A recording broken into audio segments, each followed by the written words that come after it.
chemicals in it, what manufacturers set in. It could be rodents running through there because they do have rodents in factories. They preserve the hair, so they put preservatives and chemicals on it to have a long shelf life. So, and like you said before, we just buy this hair, we take it out, and we install it in our heads without treating our hair or the hair. So I think it's very important that you do because our bodies, they do the pores do open up when we sweat, so our bodies do ventilate itself. So you really don't want to get any of that into your pores, down in your pores, your follicles in your hair because it can, and then it causes problems.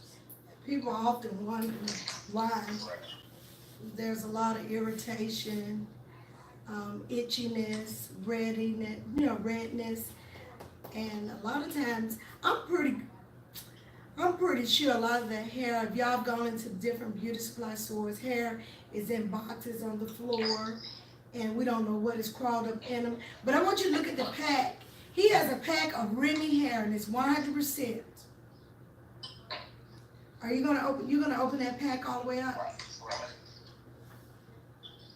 No. Okay. Okay. All right. I'm not gonna open it all the way up. I'm just gonna actually just take the paper. Okay. Okay.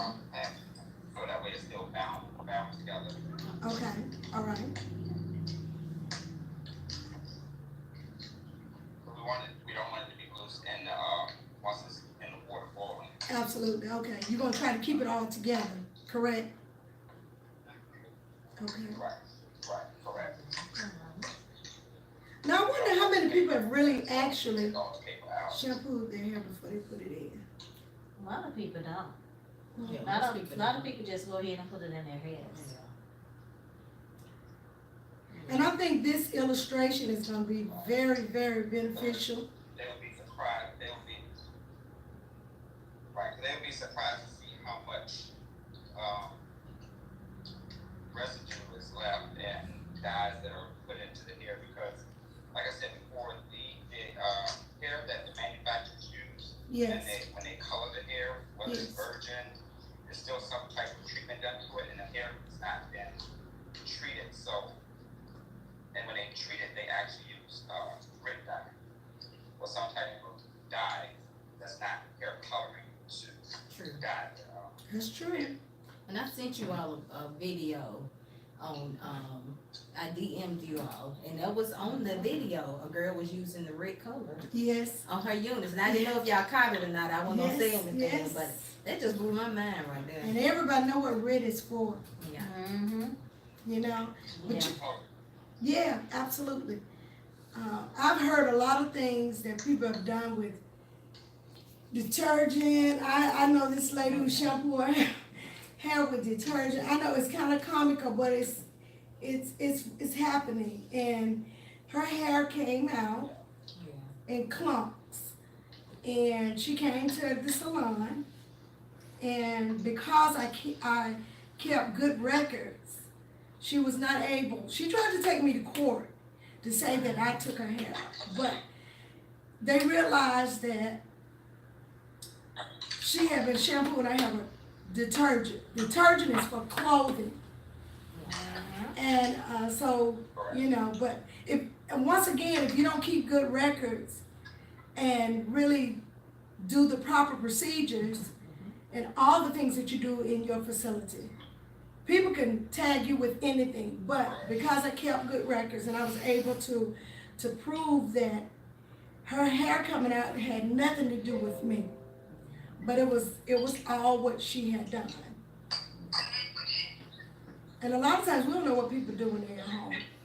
Okay, so what are we doing now, Mr. Bazemore? So you see, right now we have the hair still bound. So you want to make sure it's still bound so that it doesn't get lost when you Place it in warm. Okay. hot.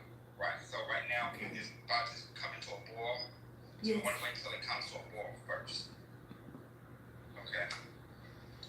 So until it comes to a boil, but then the next step which you would like to do is actually coat the hair with with some type of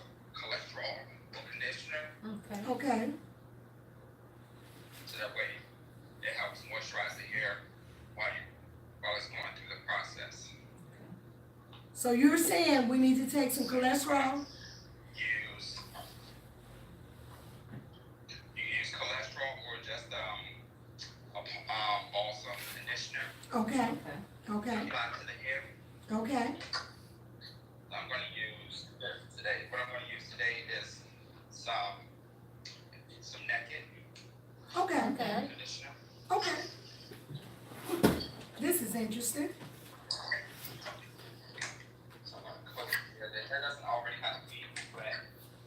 I'm going to do full. You can see this. Okay, And just coat over the hair. okay, it's And we know coating once the the hair hair. over the cuticle. We know once the hair, any hair is coated in with the cuticle, when it opens up, what the conditioner does, it goes into the hair. A little bit more. Now, I have a question. Would you do this procedure with any type of hair that you get from the beauty supply store? Any type of hair other than synthetic hair. Okay, why not synthetic? Reason I wouldn't do it with synthetic hair is because if it already has a curl pattern in the hair, you will lose your curl pattern. Okay, okay, very good, okay. And I feel that people need to know that.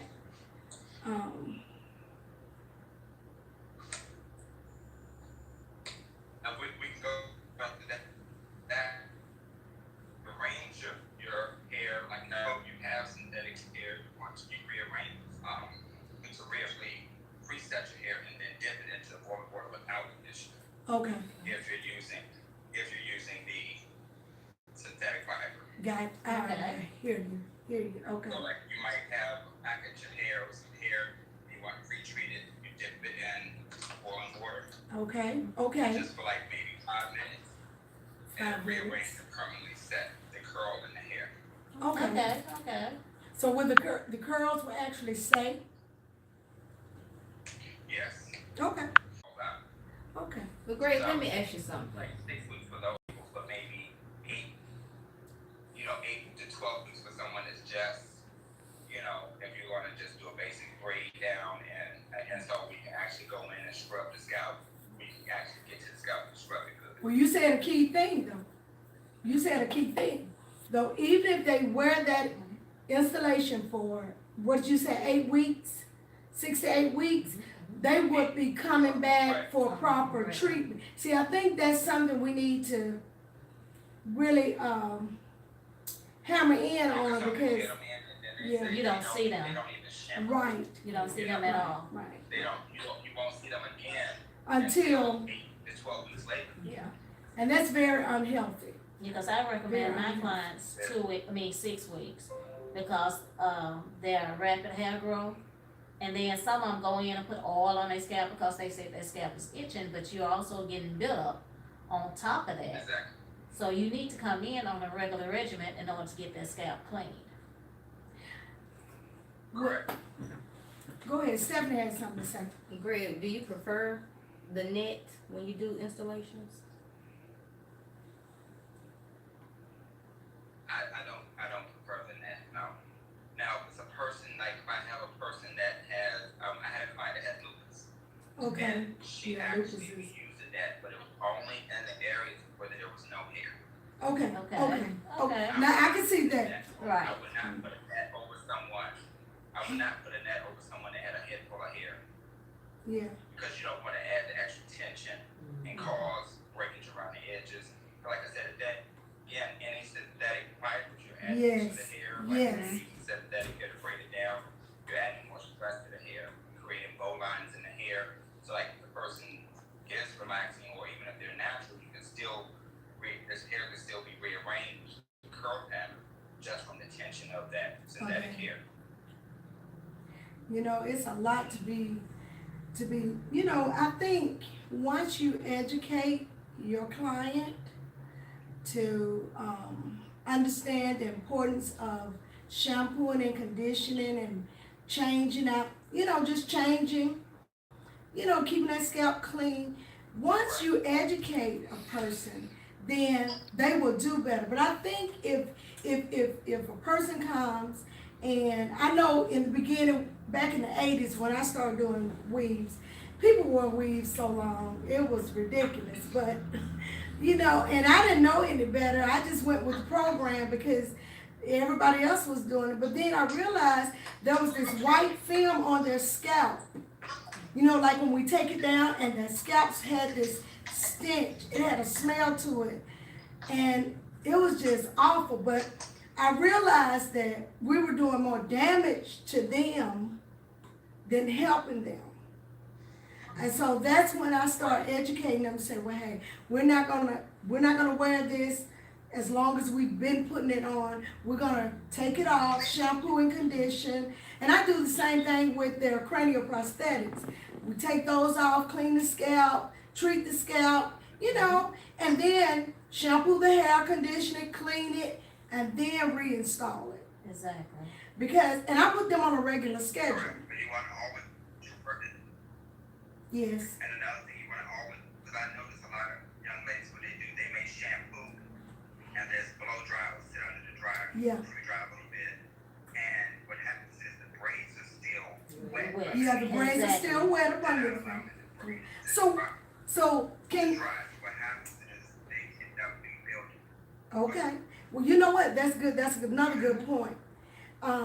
When their braids are down and you're going on and you reinstalling it without really drying that hair, mold builds up under that. Heavily. Yeah, mold builds up under that heavily. And there you got another issue going on, you know. And sometimes I know when you're in a salon, we have people coming in, we kind of book them on top of each other, and we're in a hurry, you know. But that's when professionalism needs to take its full run. You don't book people, you give the people the time that they need, be able to give them the service that they paid for, and allow them that time for their hair to properly dry, and then you go ahead and reinstall. But don't be in a hurry to pack on top of that and cause more problems. Exactly. Yeah, I think that's good. Now, for those of you that couldn't hear Mr. Basemore, I'm talking to about 3 different cameras. But those of you that have tuned in on our other station, and we couldn't split him up, so he's on one station. We But tried. he's telling us and expressing with us the importance of, you know, proper installation. And he's doing a demonstration to show, so if y'all see me look around the room, I got 3 or 4 cameras, showing different types of, he's giving us an example of what happens to the hair when he puts it in the pot.